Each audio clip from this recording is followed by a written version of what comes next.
শোনো না, সবসময় ভালোবাসা দেখানোর কি আছে, বা ভালো লাগছে সেটাও বোঝানোর কি দায় আছে তোমার? কখনো কখনো যাকে ভালোবাসছো বা ভালো লাগছে তাকে বোঝানোটা ছেড়ে দাও। আর বোঝাতে যাচ্ছই বা কেন? তোমার ভালো লাগা, তোমার ভালোবাসা একান্ত তোমার। শ্রীকৃষ্ণ কারুর কাছ থেকে কোনোদিনও কোনো কিছু এক্সপেকটেশন রাখেনি, কারণ তিনি জানতেন সব কিছুই ক্ষণস্থায়ী, দীর্ঘস্থায়ী কিছুই নয়।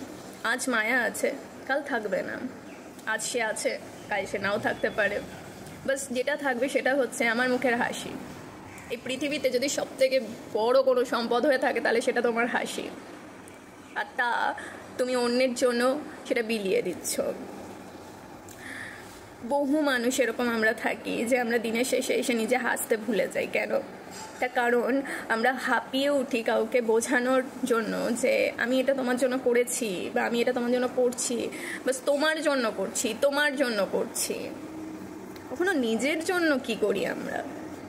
কখনো নিজের জন্য কি হচ্ছে ভেবে দেখেছি যে যারকে আমি এত বোঝানোর চেষ্টা করছি বা যাকে নিয়ে আমি হচ্ছে এত কিছু ভাবছি, সেও কি বিপরীত দিক থেকে সেম জিনিসটা আমার জন্য হচ্ছে? যা তোমারটা তোমারই থাকবে, যা তোমার নয় তা কখনোই তুমি পাবে না। তা তো তুমি তোমার সময় নষ্ট করছো। কিন্তু তারপরেও আমরা মানুষ, আমাদের ভেতরে ভরে ভরে ইমোশন রয়েছে। সময় আছে, কন্ট্রোল করো। যদি কন্ট্রোল না করতে পারো তো তোমার দেখবে একটা টাইমে শুধু মাথা কাজ করবে আর মন কাজ করবে না, পাথরে পরিণত হবে। বাস দুদিনের জীবন, পাথর বা এই সেই করে লাভ নেই। বাস হাসো, শুধু হাসো। কারণ একটা কথা মনে রাখবে যে ভগবান আমাদের পাঠিয়েছে না এখানে, তো ভগবান সব কিছু জানে, আমাদেরই পাঠিয়েছে। তো আমাদের সম্পর্কে তারা কিছু জানে না যে আমাদের কোনটা ভালো লাগতে পারে, কোনটা খারাপ লাগতে পারে? তা তার কাছে গিয়ে, ভগবানের কাছে গিয়ে বারবার করে বলার দরকার নেই যে আমার ওকে ভালো লাগে, আমি ওকে ভালোবাসি, আমার কাছে এনে দাও। তিনি জানেন যে কাকে কোন সময় তোমার জীবনে পাঠাতে হবে, বা কোন সময়ে তুমি কার সাথে কথা বলে ভালো থাকবে। তিনি সব কিছু জানেন।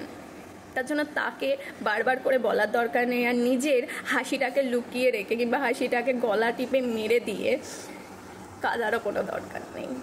কারণ মনে রাখবে যে আমাদের শ্রীকৃষ্ণ আমাদের রাধারানী মায়েরকে এত ভালোবেসেও পাননি। তো সুতরাং তুমি তো মানুষও, দরকার নেই এত কান্নাকাটি, বাস ছেড়ে দাও।